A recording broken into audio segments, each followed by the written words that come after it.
Hello everyone, welcome back to FPL STAR. Today I gonna discuss about the wildcard team for game week 6. So before starting, if you are new in this channel, please subscribe this channel for FPL content throughout the season. Now let's start. And in goalkeeping option, I think for game week 6 wildcard, Flaken is the best option because Brentford defense looks good. If you look at the other 4.5 million goalkeeper, there is Lano. He is a very good goalkeeper and makes a lot of save. But if you look at Fulham defense, are not a good defense.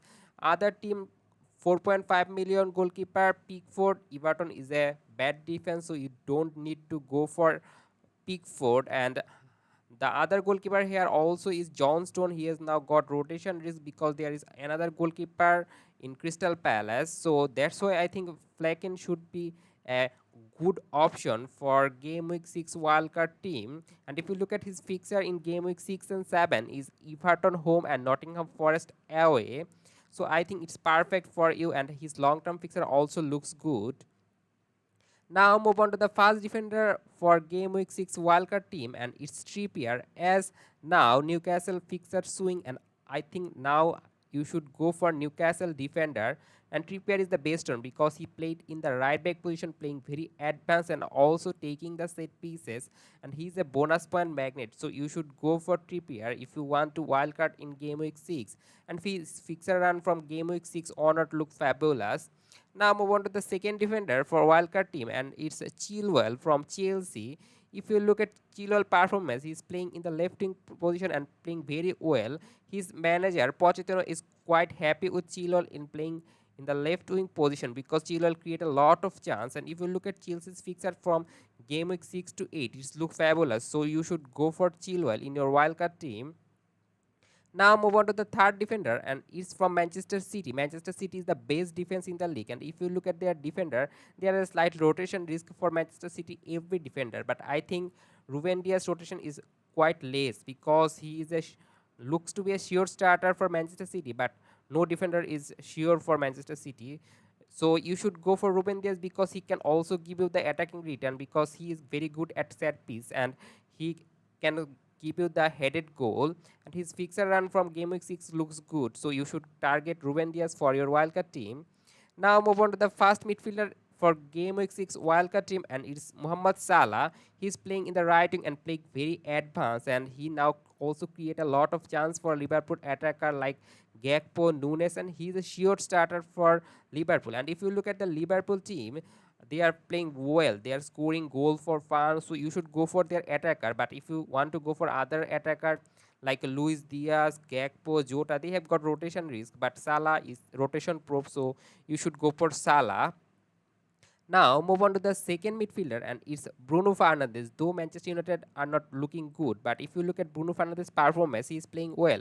His expected goal and expected AC ratio is so high that he should go for Bruno Fernandes. But there is a concern about Bruno Fernandes that in last match against Brighton he played very deep, but I don't think it will happen always because against Brighton match Bruno Fernandes playing deep is not working for Manchester United. So I think now Ten Hag will play Bruno Fernandes further advance, and that's why you should go for Bruno Fernandes because his fixture run from game week 6 also looks good.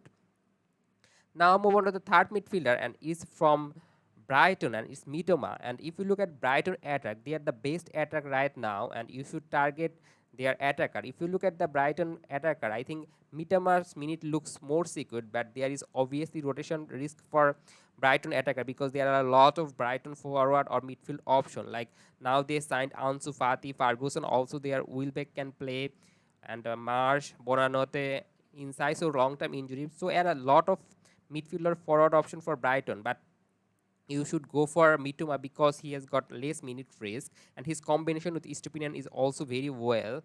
Now move on to the fourth midfielder, and it's from Brentford, and it's Mbeumo. And if you look at his performance, he's playing well. He's the talisman for Brentford, also the penalty taker, and he performed well for Brentford. So you should go for Mbeumo, and I think I prefer Mbeumo over Wisa because Mbeumo's expected goal involvement ratio is much more higher than Wisa, so you should go for Mbemu in your wildcard team. Now move on to the fifth midfielder, and it's Gordon. It's surprising one because you should target Newcastle midfielder or forward option, and Gordon can play in the left wing or right wing. In the last match, when he played against Brentford, he playing in the right wing position, but in most of the match he played in the left wing position. So I think he will start for Newcastle because he's very good and the manager favorite. And if you look at Newcastle forward option, Isak and Wilson will rotate. So who will start? It's not totally secured. And also Newcastle got Champions League match, so you should target Gordon. He will give you the attacking return, and he's so cheap, just 5.5 million, 1.5% ownership player, differential one, and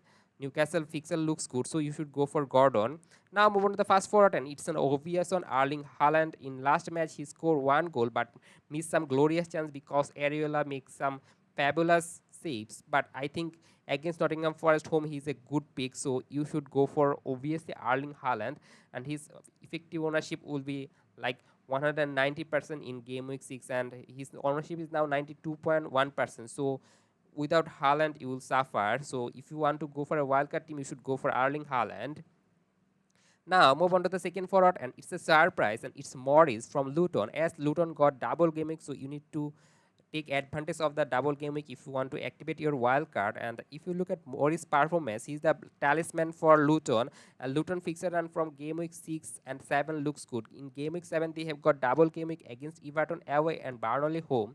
And I think Morris will get more point than any other player in game week 7. But Haaland is obviously there. He can single-handedly outscore Morris in just one match. Now move on to the bench option, and bench goalkeeper here is Areola. He's playing well, and against Manchester City he makes some fabulous save. And also if you look at the price, he's just 4.1 million, and West Ham defense looks good, so you should go for Areola, and he's now the first choice goalkeeper. Now move on to the first bench option in outfield player, and it's Udogi. And I think Udogi rotated very well with Ruben Diaz, Chilwell, and Trippier, and that's why he's there. After game week 8, Tottenham got very good run of fixers, so you can go for Udogi at that time, and that's why he's in the bench. So you need not make a transfer here. Now move on to the second outfield player, and it's Foster, and is also a double game week player. You should take the double game week advantage if you activate your wildcard in game week 6. And Foster is the talisman for Burnley. Burnley's fixture in game week 6 is not good, so that's why he's in the bench. But in game week 7, he has got two away fixture, but it's two fixers, so double game week is always good. So you should go for Foster if you want to wildcard in game week 6. Now move on to the third bench option, and it's Cavore. He now fully fit, and he's playing very advanced in the left wing position. Wing position, I think he's very good pick for the double game week, because if he play, he can give you the attacking return as well as some odd clean sheet. Now move on to the captaincy choice for game week is wildcard team, and it's an obvious on Erling Haaland, and vice captain armband goes to Salah. This team only need 99.4 million, and I think most of you got this kind of value in your team. And if you want to upgrade other player, I think in some few week later you can upgrade Foster to any forward 6 point or 6.5 or 7 if you have got 1.5 or 1.6 million in the bank. And that's all for today. If you enjoyed this video, please like this video, and if you are new in this channel, please subscribe this channel for FPL content throughout the season, and don't forget to press the bell icon. Good luck for your team.